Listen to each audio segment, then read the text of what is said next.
So that's one way of looking at equilibrium. Another way of looking at equilibrium, perhaps familiar with your study of thermodynamics and introductory chemistry, is no change at infinite time. So let's look at that. Suppose you have, say, a chemical reaction. Let's write a chemical reaction. A plus B goes to C. And this will be time. And let's start with some concentrations here and say initially this is equal to 0. And actually let's make this an equilibrium reaction, so it goes both backwards and forwards.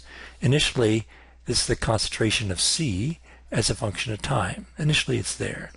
Now as the reaction proceeds, C will be produced, but after a particular time, you get no change in the concentration of C. So another way of looking at equilibrium is things change, but if you wait long enough, things don't change anymore. And out here, you're at equilibrium.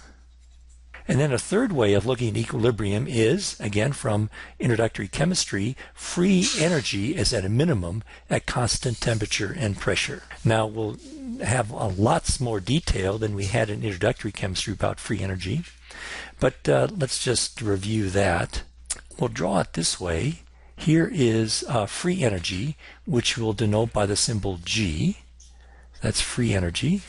So this is G, free energy. And this will be, let's do for a chemical reaction, this will be the progress of the reaction.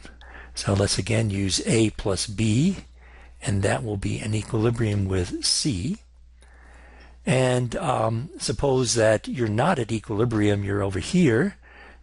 So you suppose you have more reactants than you should have in products.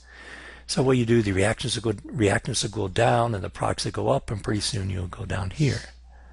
But then, if you now go past equilibrium, now you have more products than you have reactants. The reaction will go backwards. So over here you have more C. Over here you have more A plus B. And so A plus B will go to C. Here C is too much. Right here at the minimum of free energy, you have equilibrium. So that's another definition of equilibrium. Free energy is at a minimum. That's at equilibrium. So that particular ratio of concentrations equal to the equilibrium constant will be the concentrations at which the system is at equilibrium. All right, so you probably remember these from Intro Chem, and this will be new, perhaps new, in Chem 351.